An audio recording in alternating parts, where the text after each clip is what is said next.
जय महाकाल साथियों। क्या हर वक्त विषय यही रहता है, घर में बच्चों की शादी नहीं हो रही? रिश्ते आते बहुत है, लेकिन बात बनती नहीं है। बनते बनते बात बिगड़ जाती है। बच्चों की उम्र भी होती जा रही है। सब चीज अच्छी होते हुए भी योग्य जीवन साथी नहीं मिल रहा। तो साथियों, चिंता की बात नहीं है। सावन का बड़ा पवित्र महीना चल रहा है। सावन के महीने में जो गुरुवार आते हैं, बड़ा ही दुर्लभ संयोग बन जाता है, जिसमें शादी के उपाय बहुत अच्छे चलते हैं। इसमें हमने क्या करना है साथियों? आज हम आपको 4 उपाय बताएंगे बृहस्पतिवार के, जो शादी के अचूक उपाय हैं और आजमाए हुए हैं साथियों बहुत लोगों के द्वारा। जिसे आप विश्वास के साथ करेंगे तो निश्चय ही आपको फल प्राप्त होगा। क्या करना है साथियों? सबसे पहले हम बात करते हैं कि कारण क्या है शादी में डिले होने का, और सावन में इसका क्या महत्व है उपाय का। विवाह में देरी इसलिए होती है साथियों, अगर हमारी कुंडली में बृहस्पति ग्रह कमजोर है, या और किसी ग्रह की क्रूर दृष्टि उन पर पड़ रही है, तो शादी में विघ्न होगा। क्योंकि गुरुदेव जो है, बृहस्पति देव जो है हमारे, वो शादी के कारक हैं। और सावन में इसलिए ये उपाय कारागार हो जाते हैं, क्योंकि शिव जी जो होते हैं वो जागृत अवस्था में होते हैं साथियों। इसलिए जो भी हम उपाय करते हैं उनका तुरंत हमें रिजल्ट मिलता है। आज हम बात करेंगे 4 ऐसे उपायों की जो बड़े ही अचूक हैं और बड़े सरल हैं करने में। नंबर 1 साथियों, केले के पेड़ की पूजा हल्दी और चने की दाल के साथ। बृहस्पतिवार को नहाने के पानी में थोड़ी सी हल्दी डालिए, पिसी हुई चुटकी भर, और नहा धोकर स्वच्छ पीले वस्त्र पहनिए। घी का दीपक जलाइए। केले पर चढ़ाने के लिए एक शुद्ध लोटा तैयार कीजिए, चाहे वो पीतल का हो चाहे तांबे का हो। लोटे में जल डालिए शुद्ध, और उसमें चुटकी भर हल्दी डालिए। एक धागा केसर का भी जरूर डालिए उसमें। चने की दाल धो के या भीगी हुई डालिए। थोड़ा सा गुड़ डालिए, और बड़े भाव से केले की जड़ में इसे ओम नमो भगवते वासुदेवाय नमः का जाप करते हुए दोनों हाथों से बड़ी श्रद्धा भाव से केले की जड़ में से अर्पित कर देना है। और फिर अर्पित करने के बाद पीले चंदन या हल्दी का एक तिलक लगाना है केले के ऊपर, और उसके ऊपर थोड़े से चावल भी छोड़ देने हैं। और यही प्रार्थना करनी है कि प्रभु, मेरा भी जोड़ा बना दीजिए, मेरी भी सुखद गृहस्थी बना दीजिए। मैं आपका हृदय से नमन करती हूँ, मेरी प्रार्थना को स्वीकार कीजिए।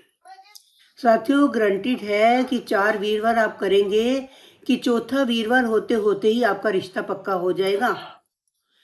दूसरा उपाय साथियों बताएंगे, वो है शिव जी की पूजा। शिव जी का दरबार में अर्जी लगाने से क्या क्या नहीं होता।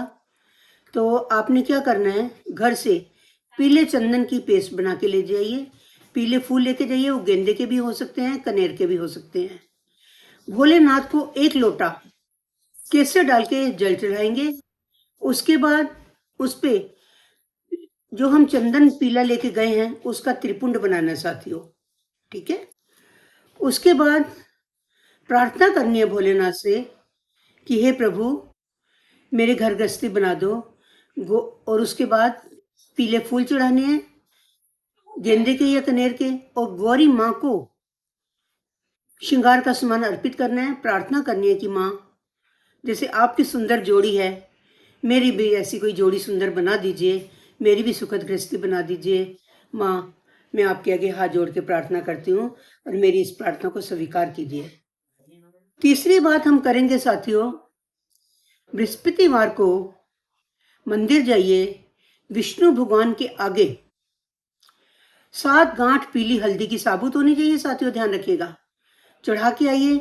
एक सूती पीला धागा लेके आइए, और उस धागे को विष्णु भगवान जी के चरणों से छुआ के लाइए, और उसे अपने या तो उल्टे हाथ में बांध लीजिए या गले में बांध लीजिए, इस संकल्प के साथ कि जब मेरा रिश्ता पक्का हो जाएगा, मेरी शादी हो जाएगी, तभी मैं इस बंधन को खोलूंगी।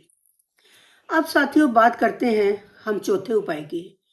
कोई भी पाठ पूजा व्रत नित्य नेम हम करते हैं तो दान पुण्य के बिना साथियों बिल्कुल बेकार होता है। चौथा उपाय हमारा दान से ही रिलेटेड है। किसी भी ब्राह्मण को या जरूरतमंद को चने की दाल, पीले फूल, पीले फल जैसे केला और आम हो गया, पीली मिठाई, और अपने यथा सामर्थ्य उसको पीला वस्त्र दान में ज़रूर दीजिएगा, क्योंकि दान का बहुत महत्व है। जिसे हम दान कर रहे हैं उसका भी आशीर्वाद हमें लगेगा। और खुद भी क्या करना है साथियों, पीला ही भोजन करना है, चाहे आप बेसन का हलवा खाइए, चाहे आप पीले मीठे चावल खाइए। इस तरह से अगर हम साथियों सावन के बृहस्पतिवार 4 आ रहे हैं, चारों को अगर हम श्रद्धा भाव से पूजन करते हैं तो निश्चित निश्चित निश्चित हमारे घर में शहनाई बजेगी, चटमंगनी, पट ब्याह होगा। अगर ये जानकारी आपको अच्छी लगी हो, अपने करीबियों से भी शेयर कीजिए ताकि उनका भी भला हो, और चैनल को सब्सक्राइब करना ना भूलिएगा। कमेंट में हर हर महादेव लिखिएगा। जय महाकाल साथियों।